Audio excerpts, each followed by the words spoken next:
જો તમારા ઘરમાં આ 5 વસ્તુ ક્યાંય પડી હોય તો તેને અત્યારે જ હટાવી દેજો, બાકી ઘરમાં પ્રગતિ ક્યારેય નહીં થઈ શકે અને ઘરમાં કોઈને કોઈ મુસીબત આવતી જ રહેશે। જો ઘરમાં પૈસા આવતા હોય પણ ટકતા ન હોય, સુખ આવે પણ શાંતિ ન રહેતી હોય, તો સમજી લો કે ક્યાંક ને ક્યાંક નકારાત્મક ઉર્જા તમારું ભાગ્ય રોકી રહી છે। મિત્રો, આપણા ઘરની દરેક વસ્તુ માત્ર વસ્તુ નથી હોતી, એ પોતાની એક ઉર્જા લઈને આવે છે। કેટલીક વસ્તુઓ ઘરનું વાતાવરણ પવિત્ર અને સકારાત્મક બનાવે છે, જ્યારે કેટલીક વસ્તુઓ અજાણતા જ ગરીબી, તણાવ અને દુર્ભાગ્યને આમંત્રણ આપે છે। વાસ્તુશાસ્ત્ર અનુસાર ઘરમાં રહેલી કેટલીક નાની ભૂલો પણ માણસની પ્રગતિ અટકાવી શકે છે। મહેનત ઘણી કરો છતાં પૈસા હાથમાં ના ટકે, ઘરમાં ઝઘડા વધે, મન હંમેશા બેચેન રહે, તો હવે સમય આવી ગયો છે સાવધાન થવાનો। આજે અમે તમને એવી 5 વસ્તુ વિશે જણાવવાના છીએ જેને તરત જ ઘરમાંથી દૂર કરશો તો ઘરમાં સુખ, શાંતિ અને સમૃદ્ધિનો પ્રવેશ થવા લાગશે।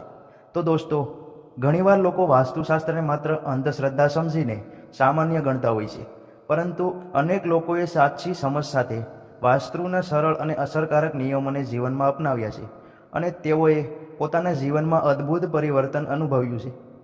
ઘણા પરિવારોમાં અટકેલું ધન ફરીથી આવવા લાગ્યું, ઘરમાં શાંતિનો માહોલ બન્યો અને પ્રગતિના નવા રસ્તાઓ ખોલ્યા છે। તો આ વિડીયો અંત સુધી જરૂર જોતા રહેજો, કારણ કે છેલ્લી વસ્તુ વિશે બહુ ઓછા લોકો જાણે છે, પરંતુ એ જ વસ્તુ ઘણીવાર ઘરની બરબાદીનું મોટું કારણ બની જાય છે। તો ચાલો તમારા બધાનો કિંમતી સમય બગાડ્યા વગર વિડીયોની શરૂઆત કરીએ। સૌ પ્રથમ વાત કરીએ ભગવાનની મૂર્તિઓ અને ચિત્રોની। ઘણા લોકો ઘરમાં અનેક પ્રકારની દેવ દેવતાઓની મૂર્તિઓ અને તસવીરો એકઠી કરતા હોય છે, પરંતુ વાસ્તુશાસ્ત્ર અનુસાર તૂટી ગયેલી, ફાટી ગયેલી અથવા ખંડિત મૂર્તિઓ અને તસવીરો ઘરમાં રાખવી શુભ મનાતી નથી। આવી વસ્તુઓથી ઘરમાં નકારાત્મક ઉર્જા ફેલાય છે અને આર્થિક નુકસાન પણ થઈ જાય છે। જો આ મૂર્તિ અથવા ચિત્ર હોય તો તેને સન્માનપૂર્વક કોઈ પવિત્ર નદીમાં વિસર્જિત કરવું જોઈએ। ઘરને સજાવટ માટે દેવતાઓના અનેક ચિત્રો લગાવવાની પણ મનાઈ કરવામાં આવી છે।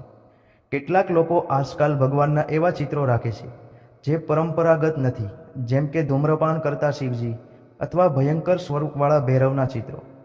વાસ્તુ અનુસાર આવા ચિત્રો ઘરમાં અશાંતિ અને ભયનું વાતાવરણ ઊભું કરી શકે છે। ઘરમાં લગાવવામાં આવતી તસવીરો અને શોભાના સામાન વિશે પણ ખાસ ધ્યાન રાખવું જોઈએ। વાસ્તુ અનુસાર સાપ, ઘુવડ, ગીધ, ચામાચીડિયા, ગધેડા, સૂરકાગડા અથવા હિંસક પ્રાણીઓની તસવીરો ઘરમાં લગાવવી યોગ્ય મનાતી નથી। આવી તસવીરો મનમાં નકારાત્મકતા અને તણાવ વધારતી હોવાનું માનવામાં આવે છે। ઘણા લોકો આધુનિક દેખાવ માટે સૂકા વૃક્ષો, ઉજાડ જગ્યા, તૂટેલી પડેલા મકાનો અથવા દુઃખદ દ્રશ્યોવાળી પેઇન્ટિંગ લગાવે છે, પરંતુ વાસ્તુશાસ્ત્ર અનુસાર આવી કલાત્મક વસ્તુઓ પણ ઘરમાં ઉદાસીનતા અને નિરાશાનું વાતાવરણ લાવી શકે છે। ગિફ્ટમાં મળતી કેટલીક વસ્તુઓ વિશે પણ ખાસ માન્યતાઓ છે। કહેવાય છે કે કોઈનો રૂમાલ મફતમાં લેવો અથવા બીજાનો રૂમાલ વાપરવો સંબંધોમાં તણાવ અને મતભેદ વધારતો હોય છે। મફતમાં મળેલી માચિસ ઘરમાં ક્રોધ અને અશાંતિ લાવે છે, એવી પણ માન્યતા છે। તેવી જ રીતે મફતમાં તેલ, કાળો તલ, સોય, લોખંડ અથવા મીઠું લેવું પણ અશુભ માનવામાં આવે છે। વાસ્તુ મુજબ આ વસ્તુઓનો સંબંધ શનિ, રાહુ, કેતુ અને જીવનની ઉર્જા સાથે માનવામાં આવે છે। તેથી મફતમાં લેવાતી આર્થિક સમસ્યાઓ, કર્જ, સંબંધમાં તણાવ અને ઘરેલું મુશ્કેલીઓ વધી શકે છે। હવે વાત કરીએ પર્સ અને તિજોરીની। ઘણા લોકો જૂનો, ફાટેલો અથવા ગંદો પર્સ લાંબા સમય સુધી વાપરતા રહે છે। વાસ્તુશાસ્ત્ર અનુસાર ફાટેલો પર્સ અથવા તૂટી ગયેલી તિજોરી ધનહાનિનું કારણ બની શકે છે। પર્સમાં ધાર્મિક અને પવિત્ર વસ્તુઓ રાખવાથી સકારાત્મક ઉર્જા વધે છે, એવી માન્યતા છે। પૈસા ક્યારેય ગોઠવ્યા વગર ખિસ્સામાં કે ઘરમાં ફેલાયેલા ન રાખવા જોઈએ। આ આર્થિક અસ્થિરતાનું પ્રતીક માનવામાં આવે છે। ઘરમાં રહેલા સોફા, ટેબલ અને ખુરશીઓ પણ વાસ્તુ મુજબ મહત્વ ધરાવે છે। તૂટેલી ખુરશી અથવા ડગમગતું ટેબલ ઘરમાં આર્થિક અસ્થિરતા અને અટકેલી પ્રગતિનું પ્રતીક માનવામાં આવે છે।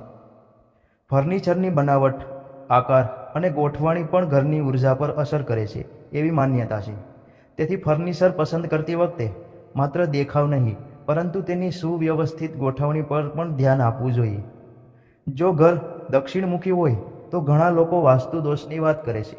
એવી સ્થિતિમાં કેટલાક ઉપાયો જણાવવામાં આવે છે, જેમ કે ઘરની સામે નીમનું વૃક્ષ લગાવવું, મુખ્ય દ્વાર પર પંચમુખી હનુમાનજીનું ચિત્ર લગાવવું અથવા પંચધાતુનું પિરામિડ સ્થાપિત કરવું. કેટલાક લોકો દ્વાર પર બંને બાજુ જોઈ રહેલા ગણેશજીની પ્રતિમા પણ લગાવે છે. એવું માનવામાં આવે છે કે આ ઉપાયો ઘરની નકારાત્મક ઉર્જાને ઘટાડવામાં મદદરૂપ બને છે. ઘરમાં શાંતિ અને સકારાત્મક જળવાઈ રહે તે માટે સમયાંતરે સુંદરકાંડ, રામાયણ અથવા અન્ય ધાર્મિક પાઠ કરાવવાની પરંપરા પણ છે. લોકો માનતા હોય છે કે આવા પાઠોથી ઘરમાં આધ્યાત્મિક વાતાવરણ બને છે અને માનસિક શાંતિ મળે છે. ઘરની સજાવટ માટે લોકો ઘણીવાર કાંટાળા અથવા નકલી છોડ લગાવે છે.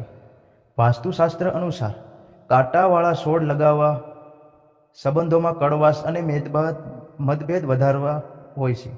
સુકાયેલા છોડ અથવા કચરો પણ ઘરમાં નકારાત્મકતા વધારો માનવામાં આવે છે. તેથી ઘરમાં હંમેશા સ્વચ્છતા, હરિયાળી અને હળવું વાતાવરણ જાળવવું શુભ માનવામાં આવે છે.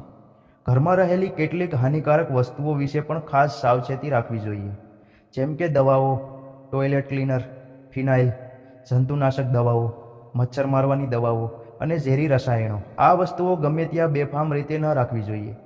વાસ્તુ મુજબ આવી વસ્તુઓને એક નક્કી જગ્યાએ, બાળકો અને રસોડાથી દૂર સુરક્ષિત રીતે રાખવી જોઈએ. એવું માનવામાં આવે છે કે ઘરમાં બેફામ રીતે ફેલાયેલી હાનિકારક વસ્તુઓ ઘરના વાતાવરણને ભારેલું બનાવી શકે છે. ઘરમાં પડેલી તૂટી ફૂટી વસ્તુઓ પણ જીવનમાં અવરોધ ઊભા કરે છે. એવું માનવામાં આવે છે. તૂટેલા વાસણો, અરીસા, દીવા, ફર્નિચર, પથારી, ઘડિયાળ, ઝાડુ, કપ, ઇલેક્ટ્રોનિક સામાન અથવા તૂટી ગયેલા ફોટો ફ્રેમ જેવી વસ્તુઓ નકારાત્મક ઉર્જા ફેલાવે છે. ઘણા લોકો વર્ષો સુધી આવી વસ્તુઓ ઘરે જ રાખે છે, પરંતુ વાસ્તુ મુજબ તે માનસિક તણાવ, આળસ અને આર્થિક રોકાવટનું કારણ બની શકે છે. તેથી આવી વસ્તુઓની મરામત કરાવી લેવી અથવા ઘરેથી દૂર કરી દેવી વધુ યોગ્ય માનવામાં આવે છે.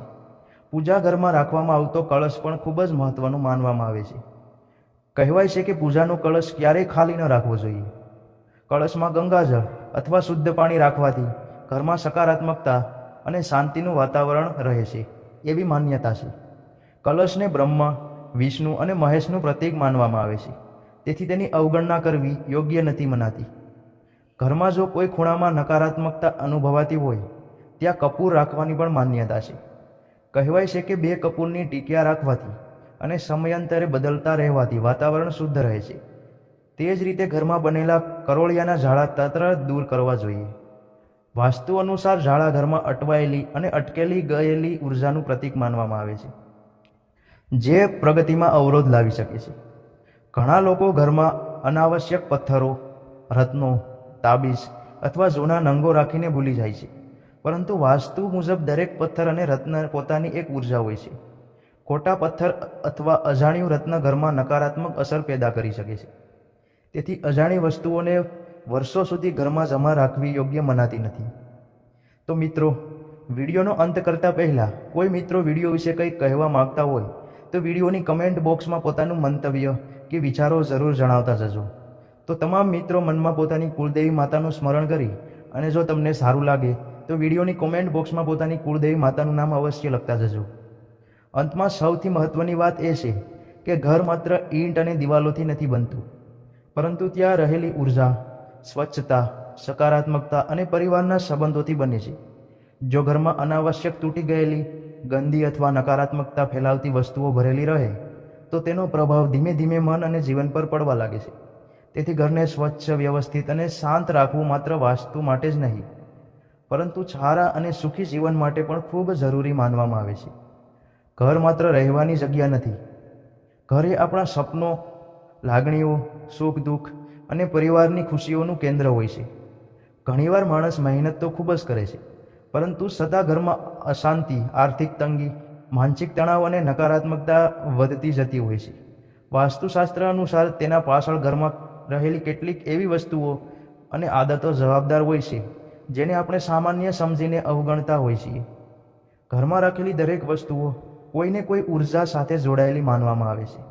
કેટલીક વસ્તુઓ સકારાત્મકતા, શાંતિ અને સમૃદ્ધિ લાવે છે, જ્યારે કેટલીક વસ્તુઓ ધીમે ધીમે ઘરની સુખ શાંતિને અસર પહોંચાડે છે. આજે આપણે એવી જ કેટલીક મહત્વપૂર્ણ વાતો વિશે જાણીશું જેને સમયસર સમજવી અને સુધારવી ખૂબ જ જરૂરી માનવામાં આવે છે. જો આ બાબતો પર ધ્યાન આપવામાં આવે તો ઘરમાં સુખ શાંતિ અને સકારાત્મક ઉર્જાનો અનુભવ વધુ સારી રીતે થઈ શકે છે.